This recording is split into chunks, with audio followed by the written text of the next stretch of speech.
that will be a guideline. It's in general, I'm following the three major divisions in it, and there's book titles and all that sort of thing for people who are interested in quotes. So it might be helpful as we go along. In 1982, Henry Nouwen, that's a name that some people know. He's a spiritual writer. Actually died in 1996. And by 1982, he was quite famous. He had received a lot of awards and so on. And a great spiritual writer. He was from Holland, and he's a priest, and came here and studied clinical psychology.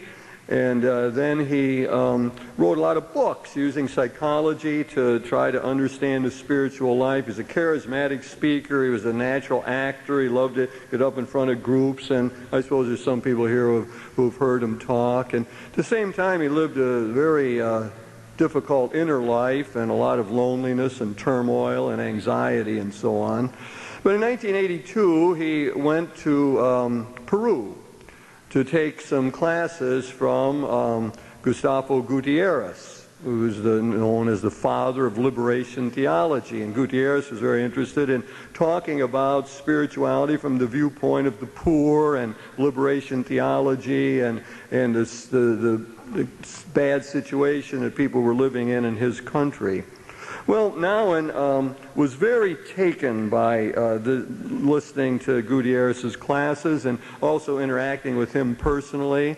And he is an engaging fellow. I must say I had the opportunity to have dinner with him on one occasion and talk seriously. And he does have a very strong message. Well, Nouwen was very taken with all of this. And when he looked at his own spirituality, and this is a guy who's thought of as the classic author and writing all this great stuff about spirituality, he said after listening to Gutierrez and being in that setting, he really felt that there was great deficiencies in his own outlook on spirituality. And he began to say it was too individualistic, too interior, too elitist, and too romantic.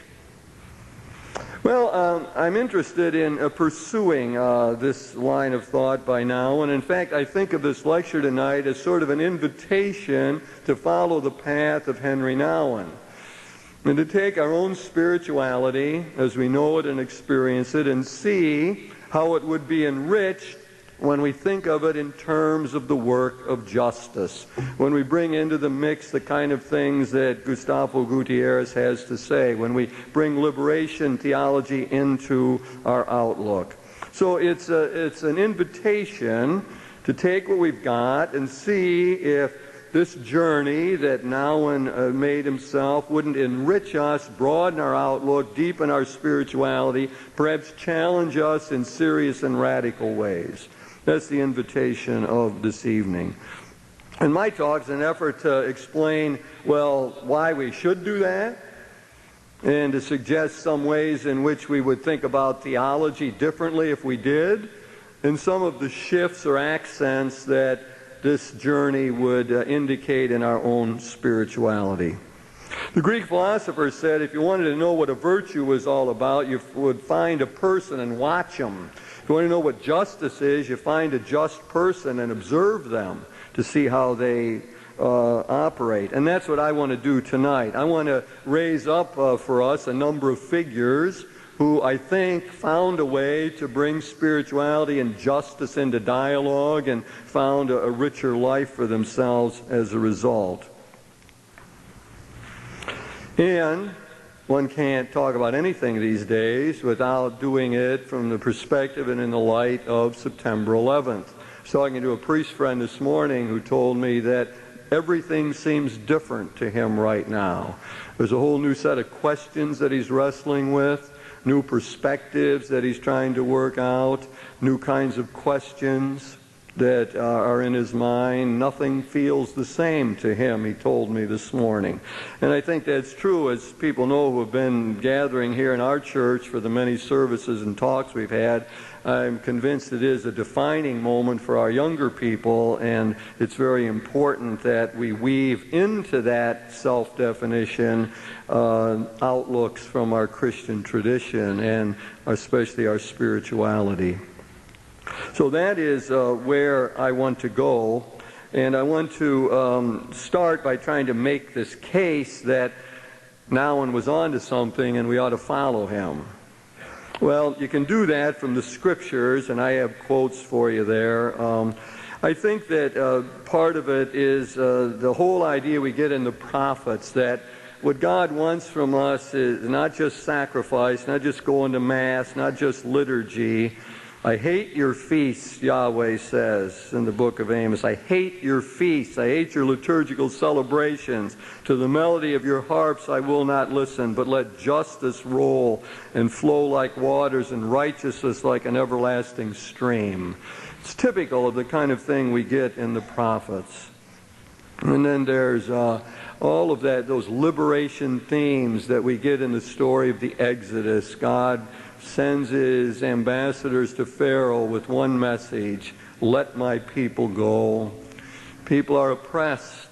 They have the cruel fate, as the Scriptures say, of all slaves. The cruel fate is theirs.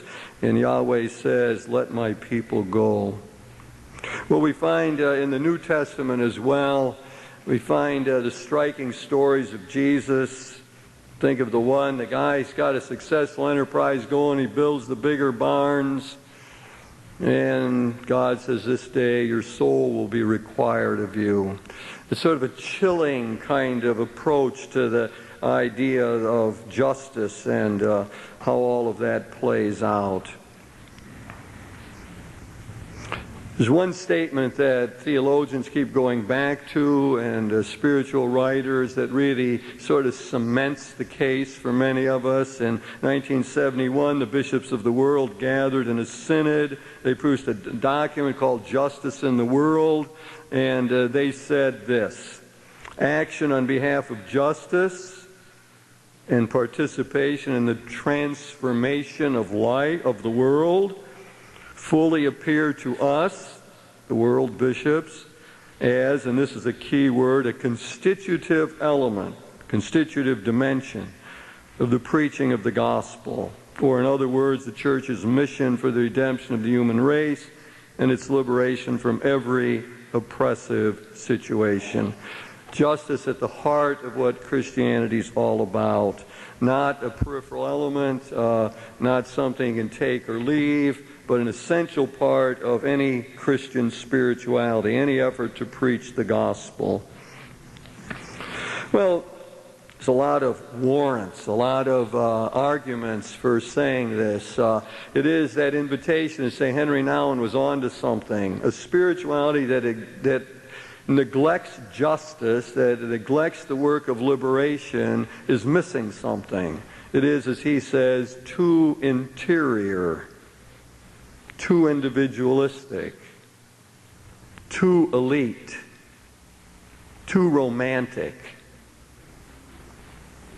Well, it's worth pondering. And, of course, the great contention of the Scriptures, both Testaments and the long tradition, is that the work of justice has to be part of what we are all about as Christians. Well, the next section tries to look at how the tradition, the theological tradition, appears when we factor in the dialogue with justice. What do we see when we begin to think about our spirituality in terms of doing good in the world, or overcoming injustice, or liberating people, or attending to the poor, or trying to create a more equitable distribution of wealth? When we begin to look at all those kind of questions, what do we see in all of the areas of theology? Well, part of my own conviction, and I have a book coming out in March that tries to make this case, Spirituality and Dialogue, that any spirituality that doesn't stay rooted in a solid theology is going to get messed up. It's going to get off the track. It's going to become faddish. It's going to get unbalanced. It isn't going to work right. In the long term, it won't work. And so spirituality, our whole effort to live the Christian life, to be disciples of Christ, to be vehicles of the Spirit, to listen to the call of the Father, all of that needs to be rooted in a solid theology. And so when you begin to think of it all, as Nouwen did, after listening to Gutierrez, after being attentive to liberation theology, after thinking of justice, it all looks a little different. And from this viewpoint, we're reminded that we are indeed interdependent people. We're social creatures. We come to know our identity in and through our interactions with others. Come to fulfillment only in community. We're not an isolated individual trying to make sense out of the world. As philosopher Martin Heidegger said, we are thrown into the world. We find ourselves in the world. We find ourselves in families and in communities, and we have to make sense out of that. St. Francis of Assisi said, before God, we're all poor. We're all poor, which means we're all in the same boat together. We're all dependent on the same God, all members of one family. And a great passage from Galatians 3:28, in Christ all the distinctions fall away. Between Jew and Greek and slave and free and male and female, they fall away. There's something deeper about all of us. We live in a communion of spirit that's deeper than any of that. We're social, independent creatures. As soon as you start thinking of justice, that comes to mind. And we begin, when we factor in justice into the equation, the themes jump out at us about God, what kind of God we're talking about. And especially it's the God of the Exodus. It's the God who freed people who were under the thumb of the Pharaoh, knew that cruel fate of being slaves. And what did God do? God liberated them, sent plagues upon the Egyptians, freed his people. Let my people go, he said. And he brought them social and economic and political freedom. A new chance to be a people, to make sense out of their own lives, to move out of victimhood and into active agents in the world. This God is the Lord of history, the judge of all of the evil and injustice that goes on in the world. It's a God who hears the cries of the poor. So the great God takes on different dimension when we begin to think in terms of spirituality and justice. When we think about grace, grace we often think of as that help that God puts in our souls to get us through a day, that habit, as Thomas Aquinas called it, a habit that puts us in friendly relationship with God. But when we begin to think in terms of justice, we realize that grace is at work in the whole of the world and touching all the structures and institutions, that grace seeks visibility in the social world, in our bodily existence. Grace seeks the transformation, the humanization of the whole world. And then when we begin to think of Christ from this justice perspective, jumps out of us are those texts in Matthew 11:2-6, where John the Baptist wants to know, are you the one that's to come or not? And Jesus responds, well, go tell John that the lame walk, all kind of physical problems are healed, and the poor have the good news preached to them. That's how you know that I'm the one who is to come. The good news is being preached to the poor. That's how you know this. And of course in Luke 4 it becomes even stronger. It's the very beginning of the mission of Jesus. And he sits down and takes the scroll and sits down and begins to speak, inaugurates his whole mission by recalling Isaiah and saying that he has come to free the captives and to preach the good news to the poor. So we begin to get a picture of Jesus, that the liberator, the one who reached out to the outcasts, who identified himself with the hungry, the poor, the homeless, Matthew 25. You know, if you help people who are hurting, then you helped me. If you didn't do it, you neglected me. I'm identified with them. Matthew 25, one of the stronger statements about a way to understand Christ. Told his followers not to be afraid. not to be afraid of living in this world, not to be afraid of the structures that can dehumanize, that He will give power to overcome them. And then we think of the church, and Rick Gallardi will be talking about that in his talk on October 9th here, which you don't want to miss. The church as a leaven in society. We're reminded from the perspective of justice that the church is a community that's given to service, that we are not a community that's just supposed to pat ourselves on the back and build beautiful churches, that we are to be a community that serves the poor, that tries to create a better situation in the world, a servant community.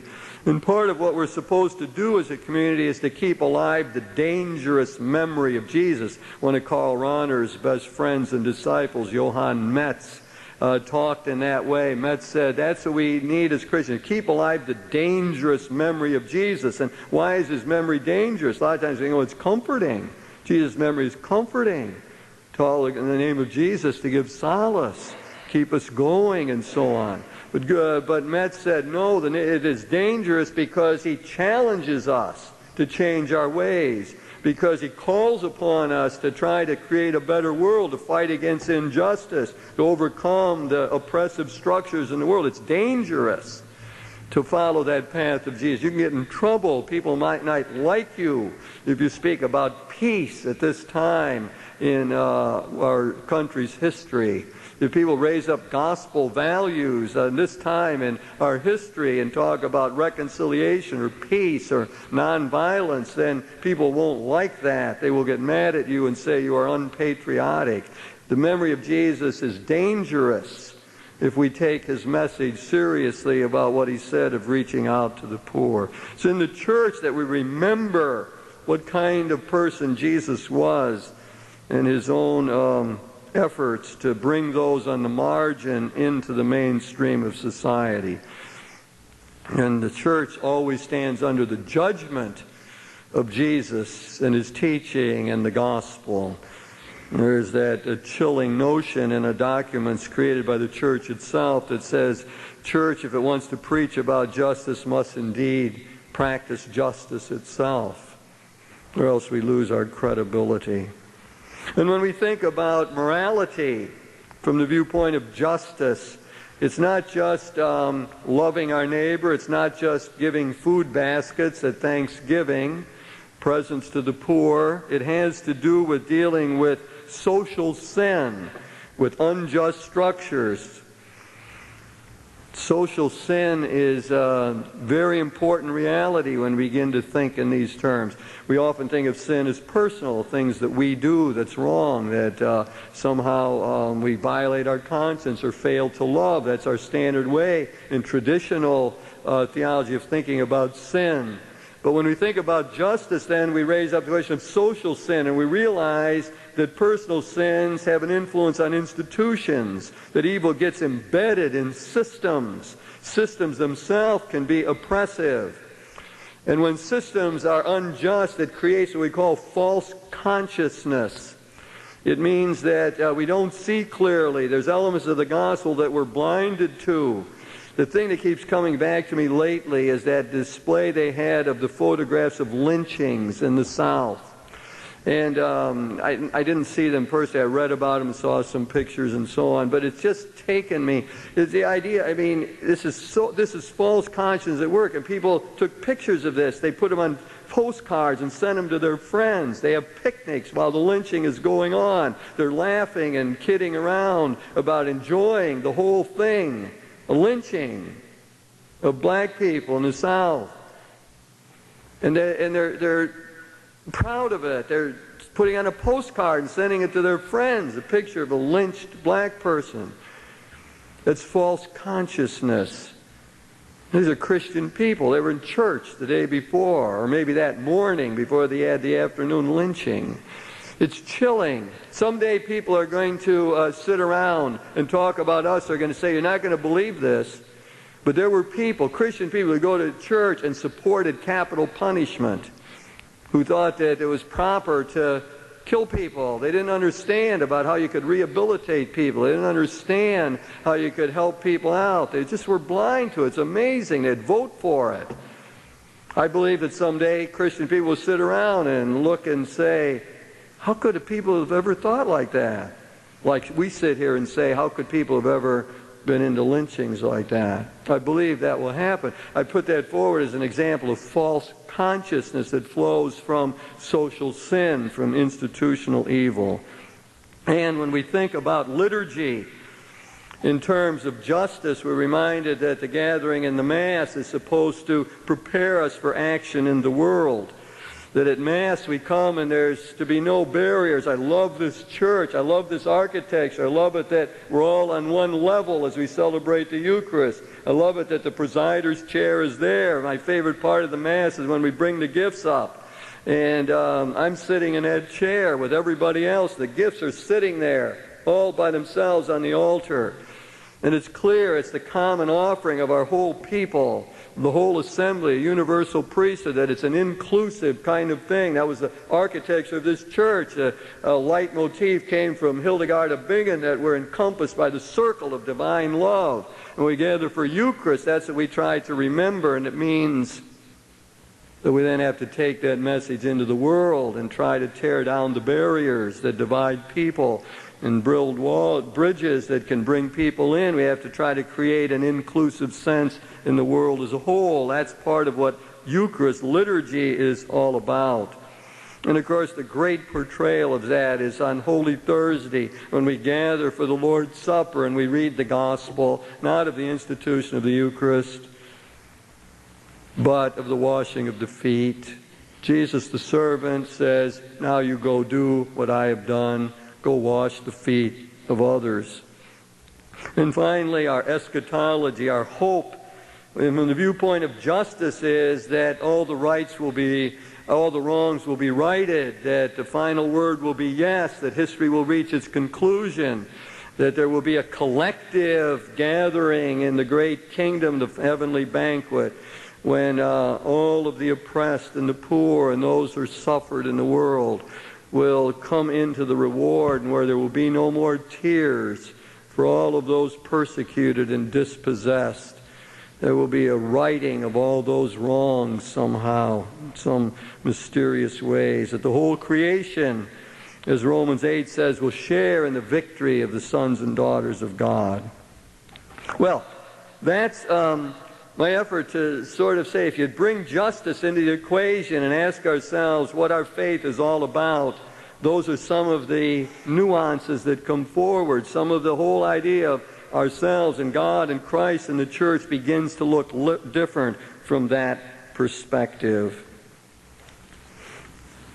And then we get the shifts in accent, as I'm saying, in the spirituality. And as the Greek philosopher said, if you want to know what justice and spirituality look like, you look at people, not an abstract analysis. And the story that comes to me, and everyone's familiar with now, is Father Michael Judge, who at the age of 58 became the chaplain to the New York Fire Department, to the firefighters.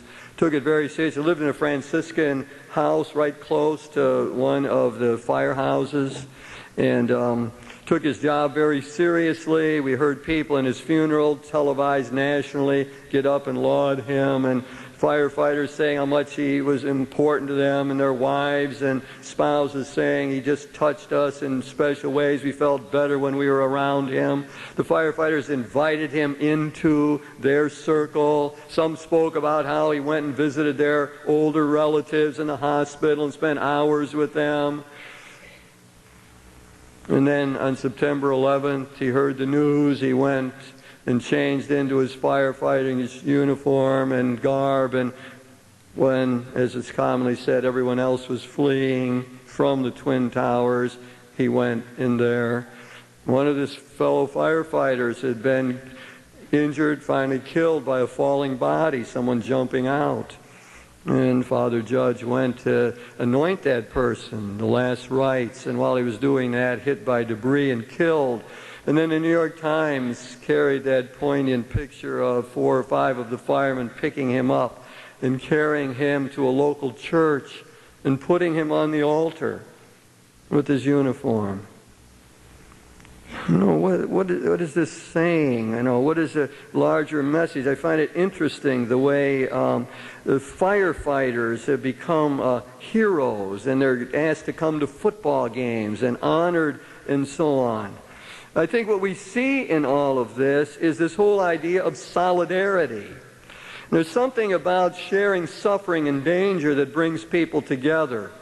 I think they often say these firefighters had a special kind of bonding because they faced danger together. And Father Judge had just had this not long before funerals of some of the firefighters who had died. So there was a way in which in that shared suffering one senses a togetherness, a sense of community. I believe that this really is a defining moment for our young people. And I think one of the questions is that they will give the answer to is whether they will learn a new sense of togetherness, community, and solidarity as a result of this experience, this horrible tragedy. Will it bring them out from behind the electronic moat and bring them into the community? Will it give them a sense of sharing and that we have a common purpose and that we have to work together? Many people around the country have felt a new sense of solidarity as a result of this tragedy. People have gathered in churches like this to pray and to hold hands, to have vigils in the evening, candlelight, to one way or another try to support one another, to be helpful. People in all kind of ways coming forward to say, how can we assist the people and all of these victims? There's a new sense of solidarity that we have felt. We've huddled together around this common suffering. One of the questions will be whether this common sense now, this sense of solidarity, will mature and grow. Our Pope talks about solidarity being a virtue.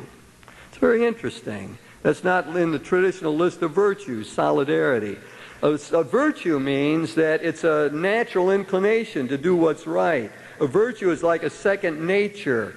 It becomes easy to do what is right. So the question is, will this experience of solidarity that the whole country has felt, and all of us have known in a deeper way, will it transform us? Will it give us a new sense? Will it help us rise above the excessive individualism that's so often at work in our culture?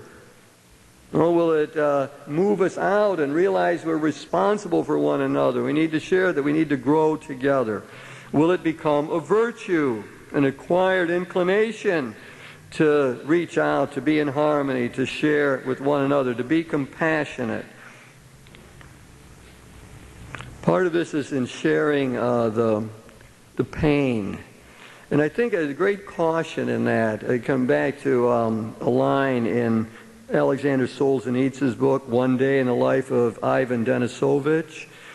It's just simple that he says at one point up in the Siberian camps, he said, those who are warm do not know what it means to be cold.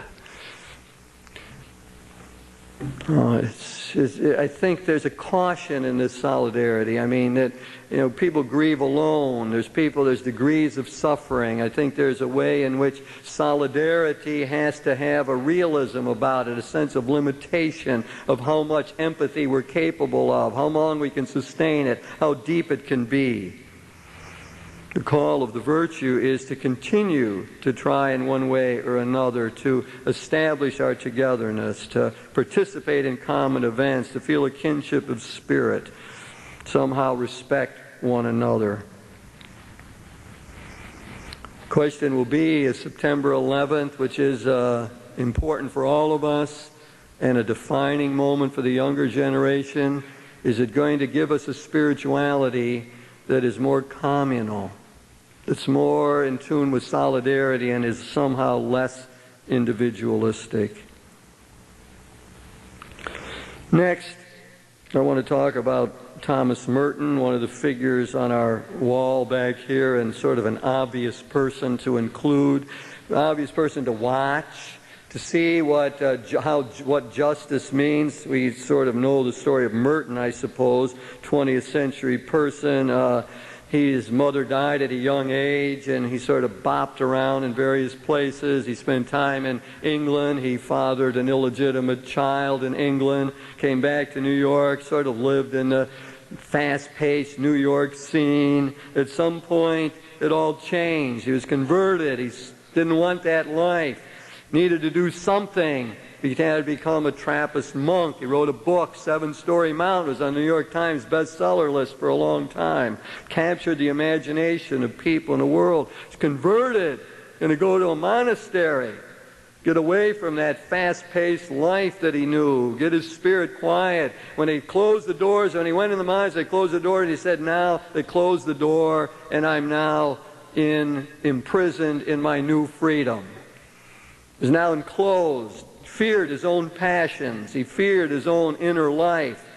Feared that boiling cauldron that Freud called the id. And felt the need to restrain it somehow. And that was his way of getting hold of it. So here we man going through this amazing conversion. Moved into a monastery. And then he had another conversion while he was in there. And he signaled it with a book title that's so telling. It's called Conjectures of a Guilty Bystander. Conjectures of a Guilty Bystander. Yeah, he got away. He's found a way to deal with his own deep emotional life. Found a way to get some tranquility of spirit, calmness, great stuff, contemplation, so on. But he began to see it was one-sided and not enough. And began to be more interested in world affairs. Began to write about other things besides the interior life. Began to write about social justice, racial problems in our country, problems of world peace. He became a great advocate for peace and justice in the world. He underwent another kind of experience. He began to know, I think, in a deeper way, although he never could articulate it, I don't think, as well as he would have liked or we would have liked, a new theology of grace. The theology of grace that he knew was too narrow. He never really figured out how to make it broader, but his intuitions were good. He knew that grace was at work throughout the whole world, and that you could find God's grace at work in the Buddhist monks as well as Christian monks, and that you could find God as well in the streets, in civil disobedience, in working for justice, in trying to call the nation to think in terms of peace. So again, he begins to challenge. We begin to look at Merton, and we begin to see something different.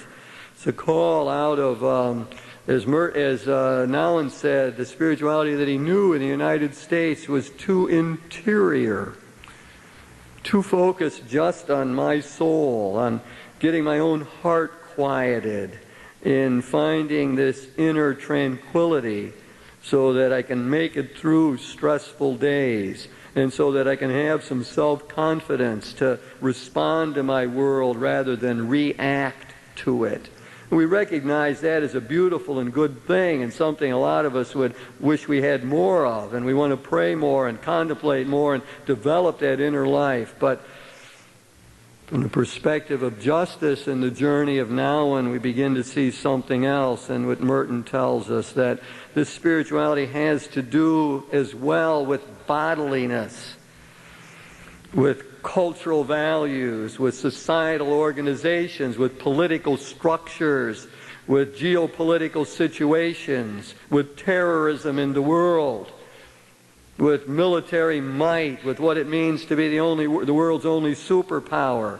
It's got to do with hard, concrete kind of stuff, bodily stuff. Spirituality has that dimension. And spirituality is not just in terms of kind of thing we often get in out of the Buddhist tradition, and Christians get interested in the Eastern world, and they get sort of passive and quiet and laid back. And nothing's going to bother me too much. And the kind of spirituality that is called when we think of justice is much more proactive, much more energetic, much more dynamic, much more, I got to get something done. I got to make this a world a better place. When it's time for me to check out, I want to be able to say, I did something. I did something worthwhile. I freed some people. I liberated some people. I made the world a better place. I didn't just sit back and passively absorb it all. Of course, any full integral spirituality is going to have both, and Merton kept that in mind. His contemplative life brought him to involvement in the world of justice. The conjectures of a guilty bystander became the whole impetus for doing good in the world. So the second transformation I'm talking about, the second accent in the spirituality that listens to justice, has to do with moving from just a quest for interior peace to trying to make the world somehow a little better place. And then I want to talk about Martin Luther King. Grew up in a Baptist background, influenced by the church. You can't get over that and can't overlook it. We have a lecture on campus. Guy talked for 2 hours about Martin Luther King and never mentioned the church, never mentioned the Baptist tradition, never mentioned the great hymns that influenced him and his cadences and his speech. Never mentioned it. You can't talk about Martin Luther King. He's on our wall back there as well, opposite of Merton on the other side. Martin Luther King, voted on by our parish to be one of the figures there. It's a proud moment in the history of our parish, I think, when we voted and decided to include this Baptist minister who did not live a perfect life for sure.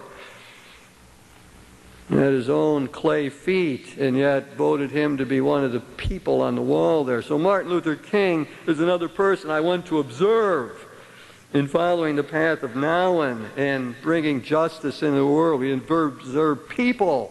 People show us what the spirituality looks like. Martin Luther King suffered some injustices as a youngster, but not like a lot of African Americans in our country. And he had the opportunity for a good education. He got his doctorate at Boston University, finished in 1954, and then he made a really crucial decision. He had all the learning. He studied Reinhold Niebuhr and Mohandas Gandhi and the Protestant social gospel, and he wove it all together. He's a good theologian. He could have been a fine teacher. He made a decision to take a call at the Dexter Avenue Baptist Church in Montgomery, Alabama. And he went there, and it wasn't long before he was there, and Rosa Parks wouldn't get up and move into the back of the bus. And the boycott started.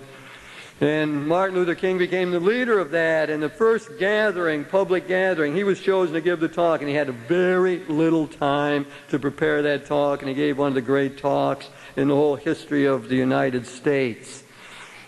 And in that talk, he said that we had to try to mobilize and to bring people together and to have solidarity to deal with this problem.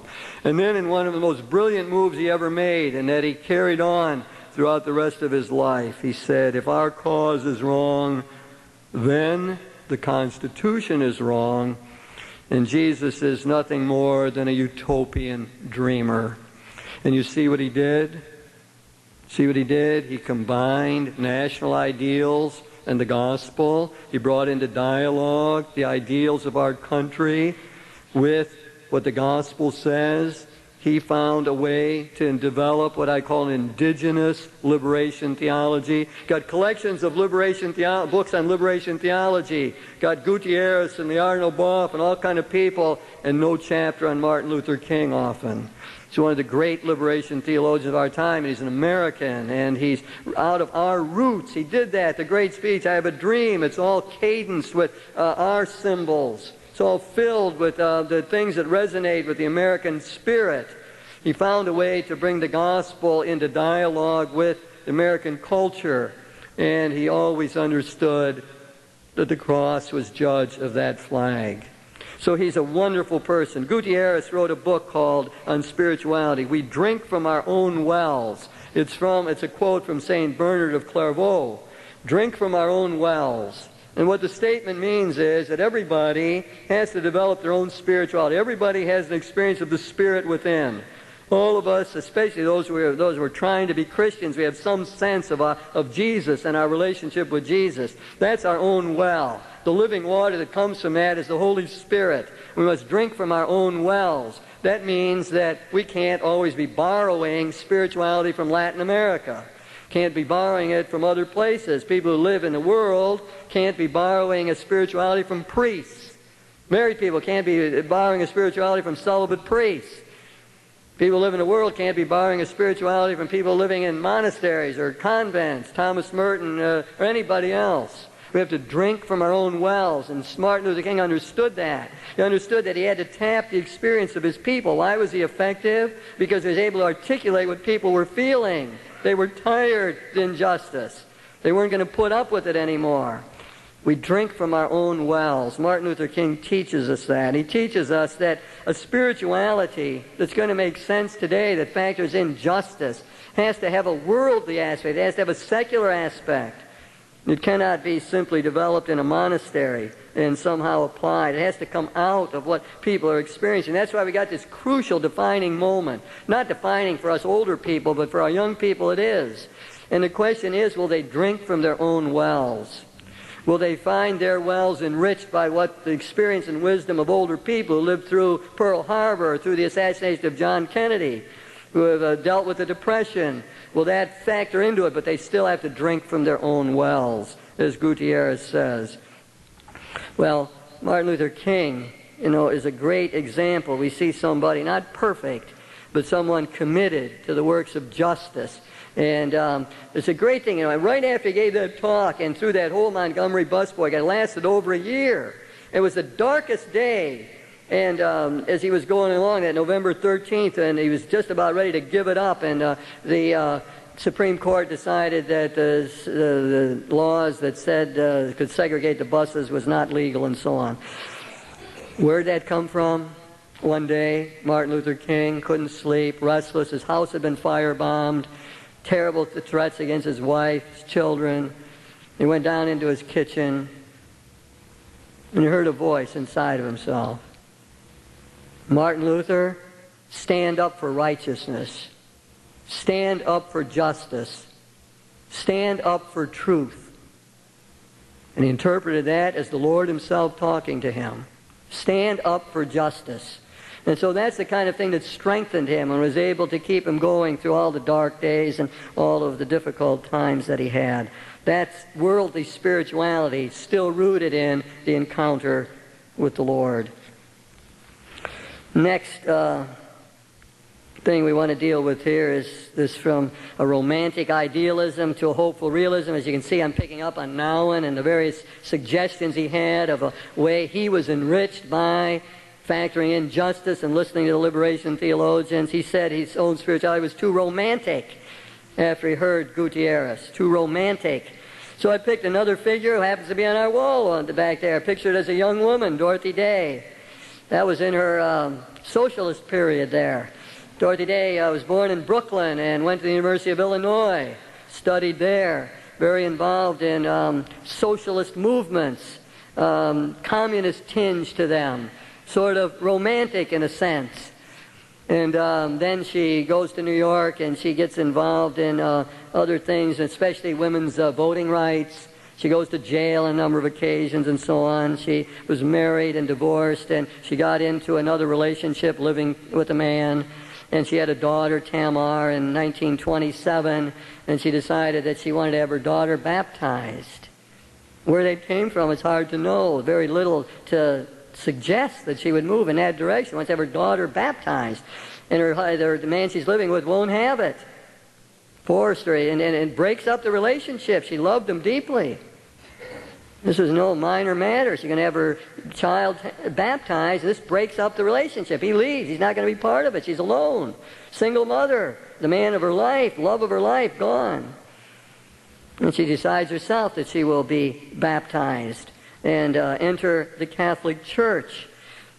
And she begins to refine some of her thinking and so on. And then a key event in 1932, a man comes to her apartment, Peter Morin, steeped in the thoughts of French personalism, Christian approach to justice matters, influenced by church teaching, wanting to make it real to people, and she listens to him, and they bond, and they become friends, and together, 1932, they start the Catholic worker movement, and as David O'Brien said, she becomes the most influential Catholic in the history of the United States. Immensely powerful, influential person, lived a long life. And she understood the realism of it all. She talks in her books about living with smelly people and how hard that is to take the derelicts off. She stayed right there. She wasn't out in the suburbs someplace in a nice house visiting the Catholic worker house every now and then. She lived there. She was there feeding the poor. Hands-on kind of ministry, very real, tending to people who are wounded and hurt, derelicts on the street. And she understood that there were larger issues than just feeding those people. And so even during World War II, you want to talk about a courageous stand, she was a pacifist during World War II. Count those people on two hands, I suppose. That's an exaggeration, but there's no feeling for pacifism during World War II. She was a pacifist during time. She opposed the Vietnam War. She opposed the church, the highest officials in the church, Cardinal Spellman, who didn't want the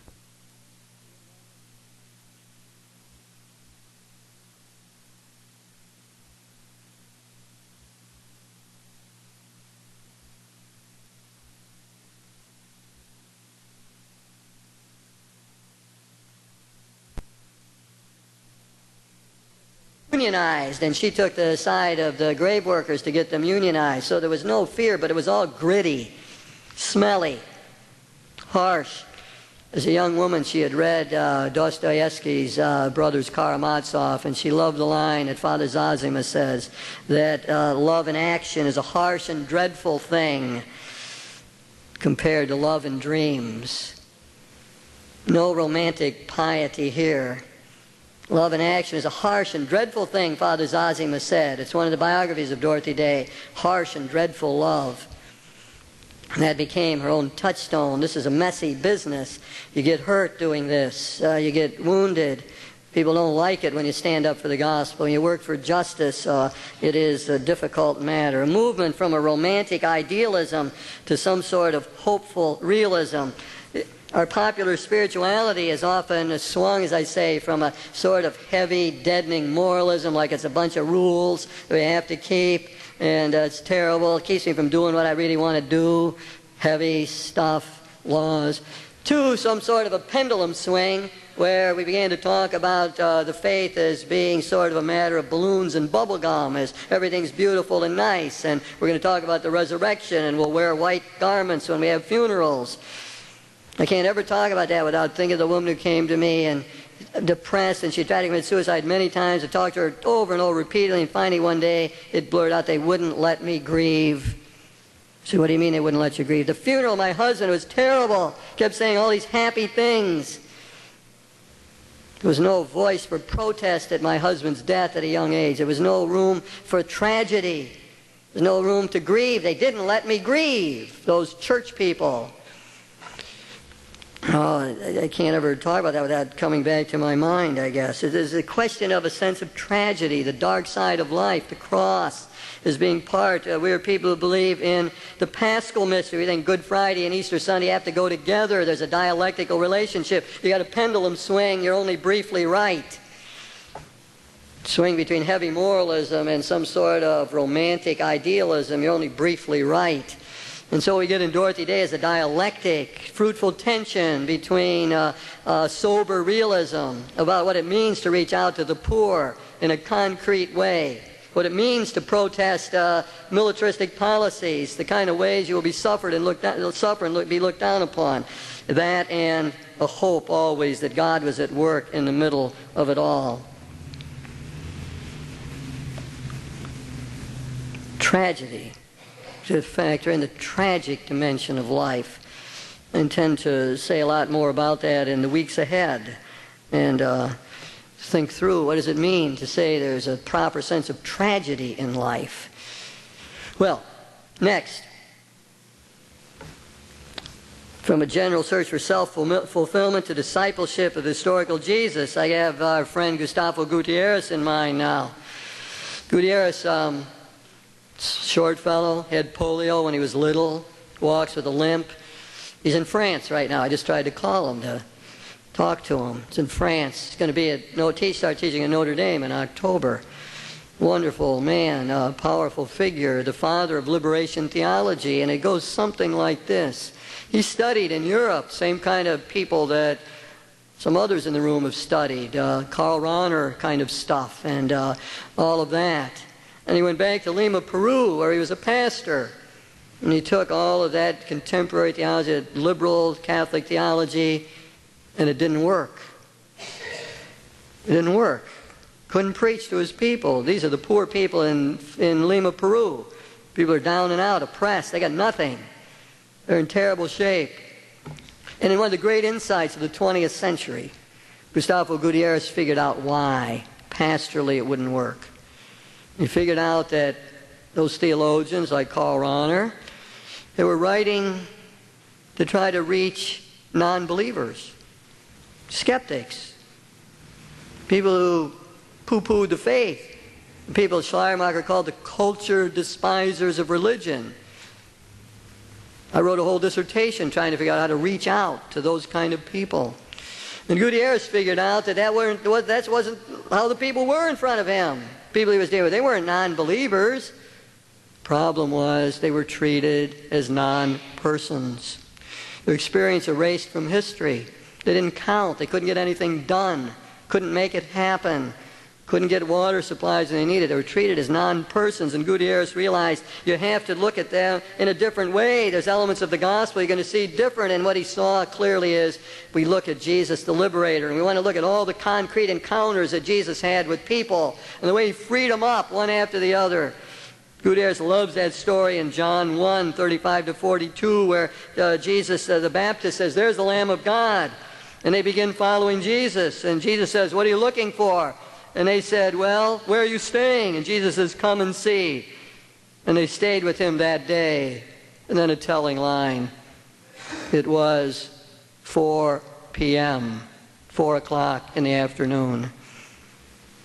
A memory in the mind of the beloved disciple, perhaps. A defining moment for him. Defining moment. He remembers the hour. Who cares? It was 4 or 6, 10. He cared. He cared. That was when he met the Lord.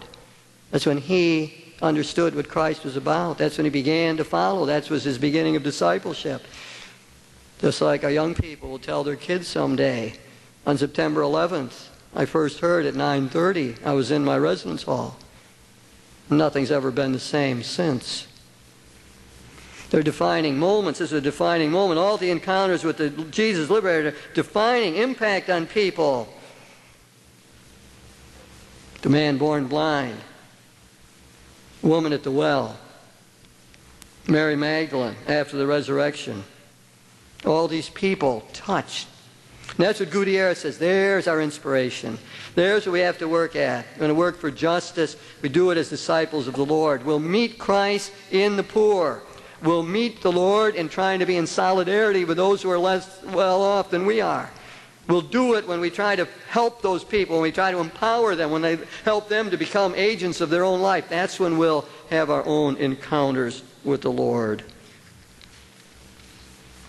And finally, I look at Oscar Romero. Oscar Romero, I suppose, was a typical church bureaucrat. He was educated in Rome at the Gregorian. He comes back for 23 years. He serves as a bishop's secretary. In an office someplace, I presume. They make him a bishop. Now he begins to listen to his people. Becomes aware of the plight of his people in El Salvador. He begins to talk about it publicly, to speak out against the violation of human rights. And the powers that be don't like that.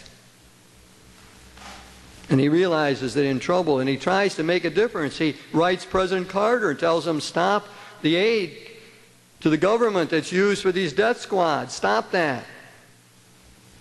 And then 2 weeks before March 24th, he said in a public address, I'm getting all these death threats. They're going to try to kill me. But when they kill me, I will rise in the Salvadorian people. March 24th, he's saying Mass, and he's assassinated. Oscar Romero understood that the demonic forces in the world are not just in our own hearts. It's not just that I don't do what I know I should do. It's not just that that boiling cauldron can get out of control. It is that there's social sin, institutional evil. You know what he used to do at Mass? You just read the names of the victims from the previous week. Just get up at Mass every Sunday, read the victims of the death squads in El Salvador. He understood that you had to challenge the powers that be, had to take on the political establishment. That spirituality has to do with not just overcoming personal sin, but transforming the social sin that gets embedded in institutions and structures. So I've invited you on a journey. It's a journey that great spiritual writer, Henry Nouwen, you look at him before 1982, he said the guy had it all together. Beautiful understanding of spirituality, big audiences, great books, still speaks to us. And yet he let himself encounter a different viewpoint, and he was transformed.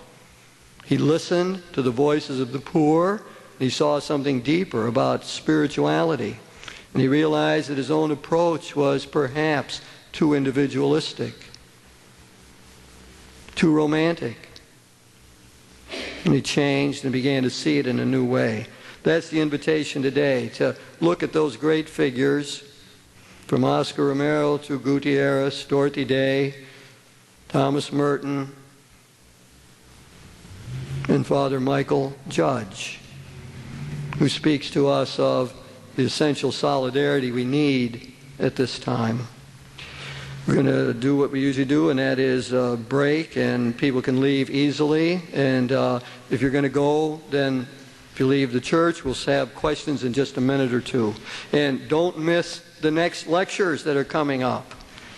Don't miss Sister Shannon Shrine's lecture and Rick Gallardi's that are coming up. Invite everyone to go. And you can even bring a friend next week. That's all. Let's go. Enough.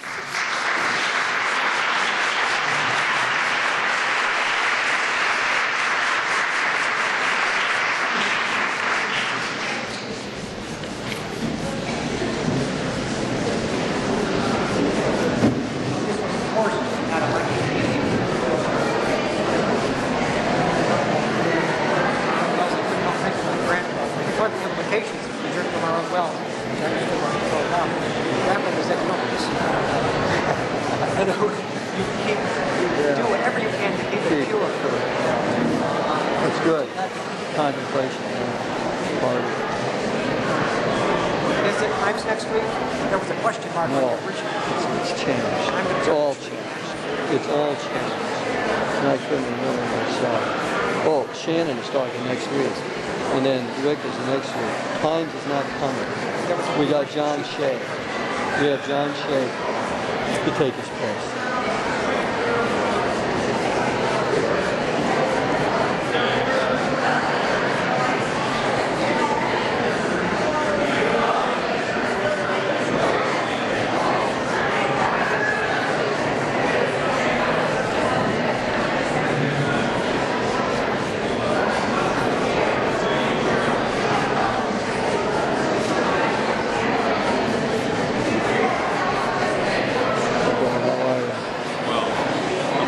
This, and I'm wondering,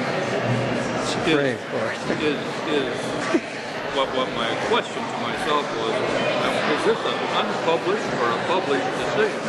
And then I assume that you meant Supreme Court, yeah. And they upheld lower court on the buses. There's a lot of typos in there.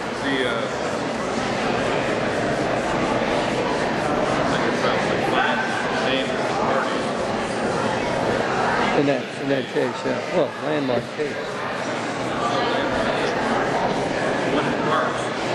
Yeah. I don't know that. I wouldn't doubt if it was. All right, could I have your attention, please? We should have microphones in the back. Somebody got those mics to get to people? No. Oh, Jennifer is there.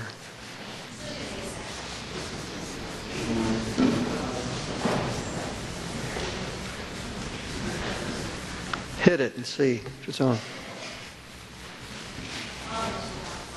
Wait, we got another one. We know we had a problem. Go ahead. Speak loudly.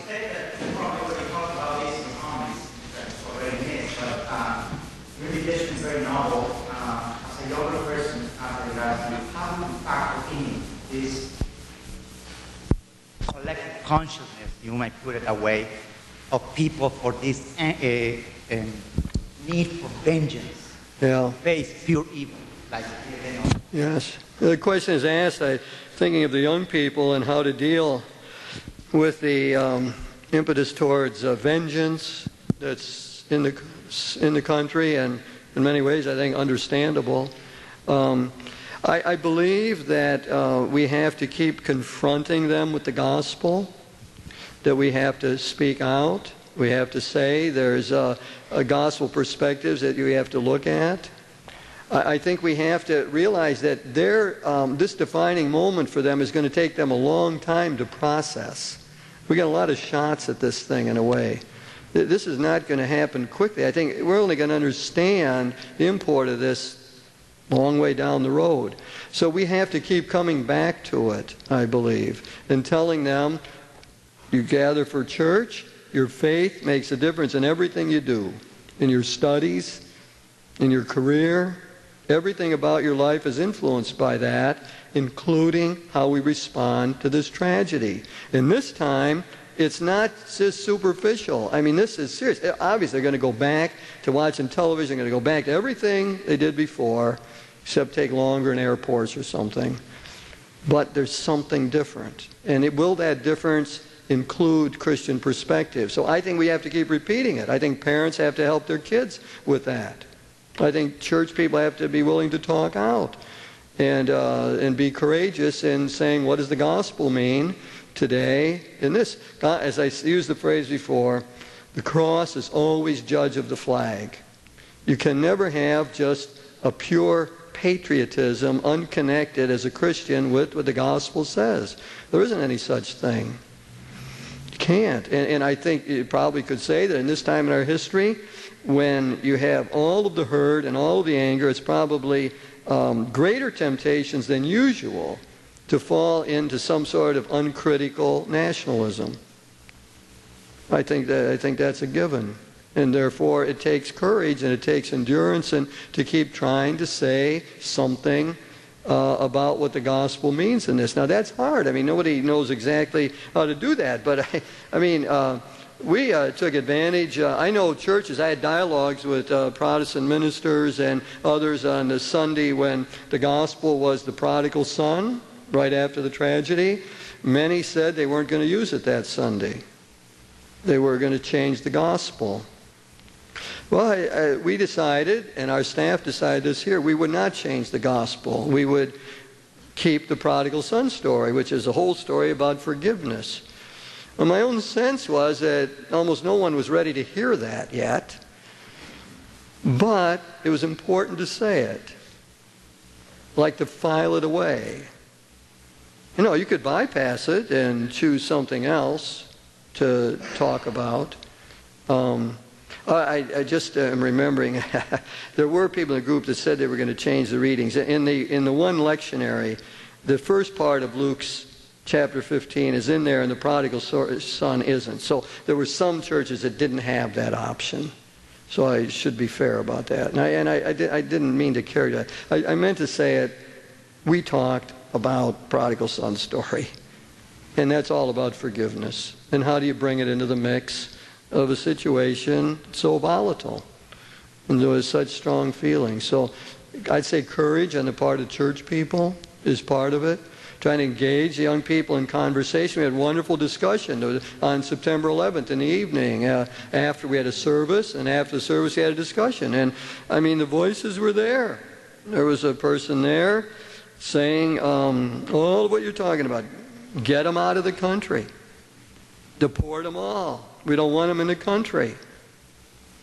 And who them was, everyone knew sitting there. And one of our students said, I presume you're referring to Arab Americans and American Muslims. Oh. And as someone pointed out to me, I was proud of our students that night who in various ways came back to that strong comment and tried to get another perspective in on it. So out of that, what I would gain is this, that a lot of the best stuff is going to happen as they're together, as they interact and try to help one another make sense out of it. And I presume some of them haven't even assimilated it yet, let alone start to sort it out. I mean, this is a long, hard process. So what I got out of that was I was proud of our students because they took on what sounded like a stereotypical smearing of Arab Americans and American Muslims and so on, and said there was another way to look at it. So then they heard one another. They heard a young person mouthing vengeful things, and they heard others challenge it. So it'll be a tough road, and tougher as the days go on here. Let's get a microphone for you. Please use the mic. What is your opinion on the statement from the U.S. Bishop on the okay to retaliate? I don't know it in detail. I don't know the statement in detail enough to comment. Anybody? Shannon, you help me? Rick? Where's Rick when I need him? Oh. Bishop's made a statement, and there was an original statement, but I thought it was very mild. Nothing they've said has struck me, let's put it that way. I've been writing a reflection article on this, and I've torn up 5 articles so far, and started over. I find it to be a very complex question, and every time I think I've got something nailed down, something else occurs to me that needs to be factored in. So but I've been trying to read everything I can find. I mean, you're beginning, what do you got? You got almost everybody who gets up in public representing the government, all of one mind. There's no nuancing. There's just support. And for the president, one can understand that, you know. If you define it as war, that's what you have to do. One of the things I'm working on now, and thanks to help from Pat Schnapp and others, to see it in a different way, is the question of whether you should define it as a war or not. There might be other ways of defining this. And this is all about defining an event. I mean, when you talk about the battle for the young people's minds, whoever gets the dominant metaphor in that captures the imagination of the American people, they shape the debate. So the dominant metaphor has been war. We were attacked in a warlike act, and now we must have a total, comprehensive war in response. So war becomes the dominant metaphor. One of the questions is that the best metaphor for thinking about what is going on? You could imagine another metaphor that would insist on justice. That is, that we're dealing with criminals. And that criminals, that's what they did in Germany. They indicted the people they arrested for the murder of 5,000 people. They indicted them. They treated them as criminals. Therefore, you have to have justice for criminals. You start making justice the major metaphor, then you begin to see other things in the mix of, you begin to ask questions, well, why are we producing these terrorists in the world? Or, I think they need to be named as Islamic fundamentalists. And I'm not going to be afraid to say that. You know, that's what they are. That's the operative ideology as near as I can straighten it out. It's Islamic fundamentalism. And that's, you know, that's going to make other people mad to say that. So you try to define it in terms of justice rather than war. That shapes the debate. Begins to look differently. Are we going after criminals? And how do we catch these criminals? How do we prosecute them? Oh, you got a whole different kind of set of thoughts that revolve around that. If you're dealing with Islamic fundamentalism, which I believe we are, then we have to begin to sort that out. What does that mean? What does the fundamentalist mindset tell us? Now, I can tell you one thing that it says is that any weapon in the tradition that you can find to fight against the enemy is useful. And that's why they can take Quranic teaching, Islamic tradition, which is against suicide, and say that what happened is all right. Because they reinterpret it not as suicide, but as martyrdom in the cause against the infidels. So you can take the notion of jihad and make it into a holy war. That's why we're all targets. There's no distinction there. It's the West that is after them. It's the West that's ruining the globe. And therefore, all Westerners are the enemy.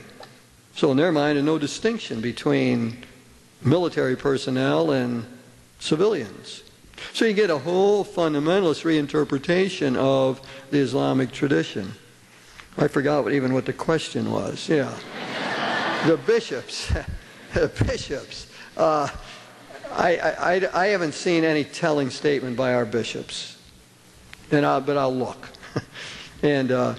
But religious people, Christian people, have to remember, I don't care what the situation is, the cross is judge of the flag. The gospel is our framework for judging any events. And therefore you begin to bring in nuanced judgments about what is happening based on that grid. I just don't think that you can be a Christian and not at least try to think that way. I don't know where you come down in terms of conclusion, but I don't think there's any other legitimate way to approach it. What does the gospel tell us? Yeah, you got a mic? Yeah, Jerry. I don't know if this is yes. Working. I wonder if it's useful, you brought up Bishop Romero, whether it's useful to think about the violence that he fought against and the sources of that violence and this violence. Well, I mean, I'm sure you could say a lot more about that than I could. I mean, he understood it late in his life as having a lot to do with America, with our foreign policy in relationship to his country.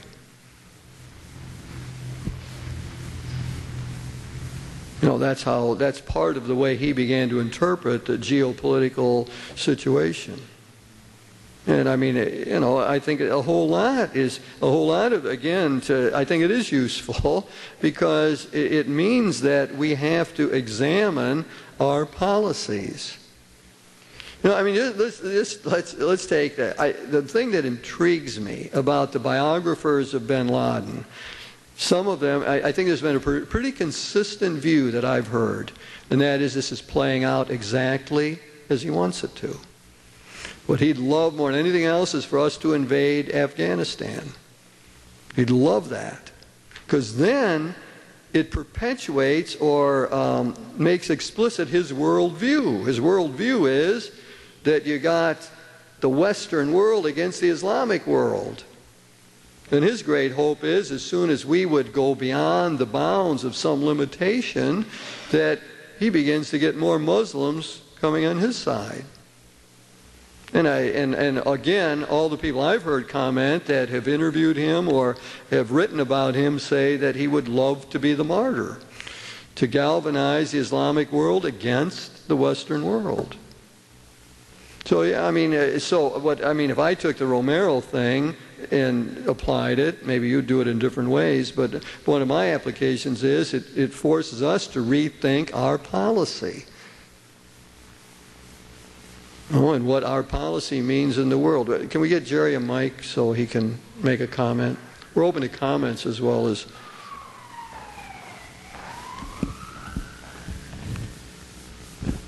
I guess I was following just a little bit different. Fine. Well, no, sure. Not exactly different, but another dimension. If we look at the violence in terms of the number of people who were killed, families uprooted, destroyed, the country, the social structures, and then we look at the number of people killed here and the tragedy that's here. I think one of the defining or one of the things for us to say is why didn't we see, or only some of us the Romeros, saw that violence and named it for what it was, and were willing to die for it. I mean, and is this something that can help the church in its struggle to make justice more active? See, I go back to the whole idea of social sin and false consciousness. That's a really helpful category for me to think this through. Very helpful. The false consciousness. It's amazing. I mean, you only see what the social fabric lets you see. You only see what the culture allows you to see. We're all that way. It's just, you can't do it. There are a few people who rise up. We call them prophets. We got names for them. They see through it and see some other way that the culture doesn't make clear to them. And I think for all of these questions, I mean, there's a false consciousness that comes in living in a particular culture. And for the most part, if you live in Monaco or something, it doesn't make a lot of difference. But if you got false consciousness in the United States, it makes a tremendous difference because we're so powerful. We make a difference in the world. And that's why I always have to keep coming back to what critique comes out of the religious traditions for all this. Hans Kung, I'm going to repeat it over and over. No peace among the nations without peace among the religions. No peace among the religions without genuine dialogue. And no productive dialogue without going back to the sources. To go back to the well springs, our own wells, of what the gospel says, what Jesus was all about. No peace, finally, in the nations without getting back to that kind of wellspring.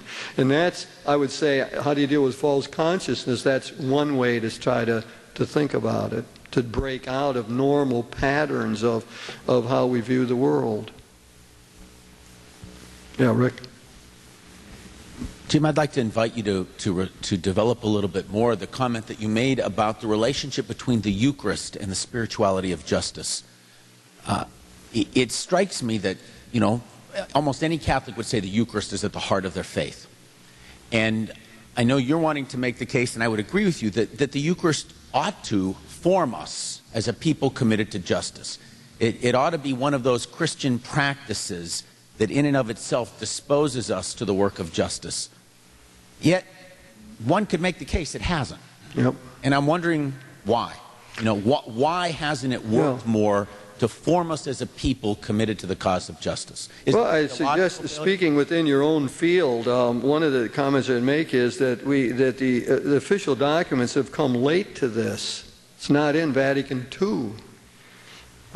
That link between Eucharist and justice. That's quite amazing. And therefore, the whole idea is only a later development. And in a sense, I think we haven't had the chance to try to bring all of that out. And again, I mean, your point is right on. Our Catholic imagination is shaped by the Eucharist. I mean, there's no doubt about it.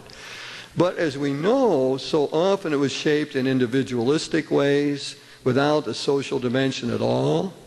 It was, I come to church to get grace for myself. I get nourishment to get through the week myself. And the fundamental symbols that are so communal didn't work. No. So I think we're in a process of trying to make that happen. I think we haven't had enough time. We need a lot of, as we say, catechesis, a lot of explanation, education about this. We need to keep coming back to the issue.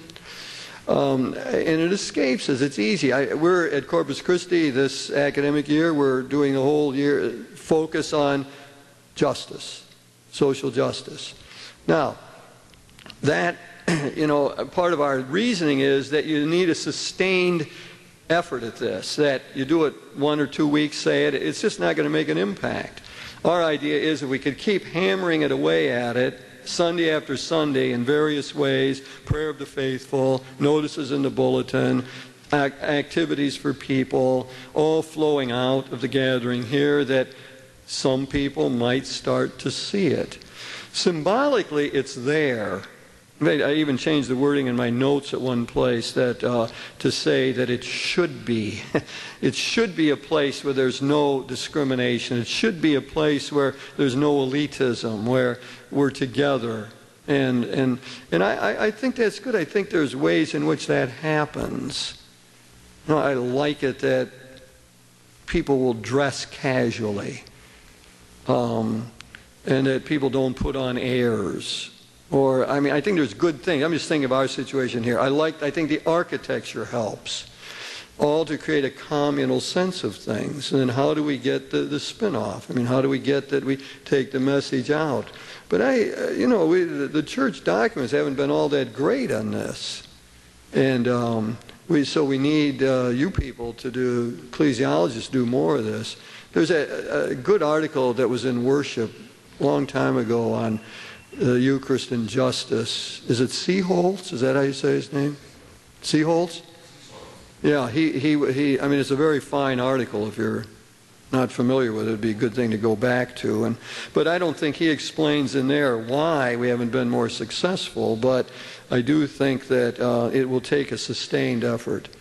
And as you can see, our strategy is designed to come at the problem as you're suggesting it. It just doesn't happen on a hit-and-miss basis. One thing that was helpful to us some years ago in Monroe in this regard was that our liturgies came out of our actions for justice, that we were involved in opposing the nuclear power plant there, as well as the nuclear weapons movement during the mid-'80s.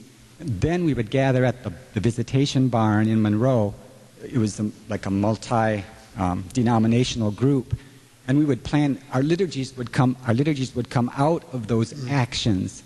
And they were very sustaining. The liturgies were very sustaining. And they were primarily Catholic liturgy. There were some other inflections from other systems. But for us, it was the reverse, where the liturgy and the meaning of the liturgy gained life from those actions for justice. I like that a lot. That's a very helpful point. I just presume everyone could hear it. It's sort of reversing the way we think about liturgy often. I find that a lot of times if people are in a common project together and done something together, worked and trying to help people or something, and then celebrate liturgy or pray together, it's got a real power that always feels right to me. It feels right very often. It's like, yeah, that's what we should do. We should symbolize what we've been about. Then there's a natural connection that's already there. I like that.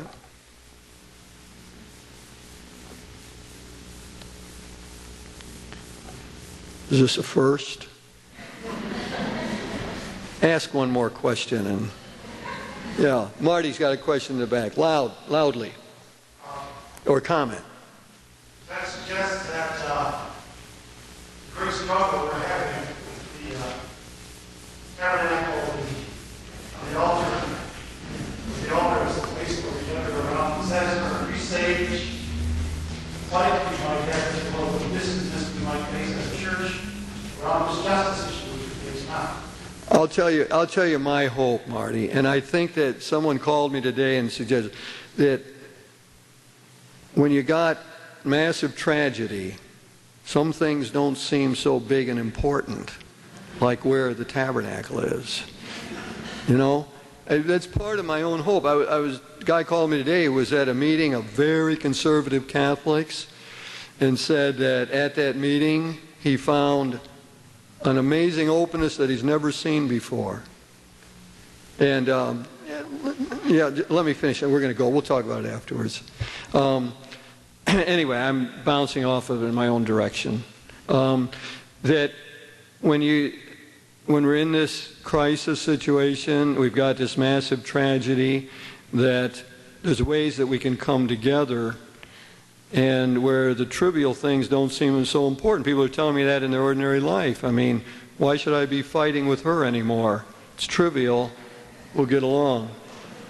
You know, so it's happening there. Maybe it would happen in church circles, and we could then put more energy into what I think is the really important thing here, is to find ways to have our spirituality be enriched by all this, and especially to get back to that greater solidarity that I think is important. We'll end officially now and come back next week, and Sister Shannon Shrine will talk next week.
Very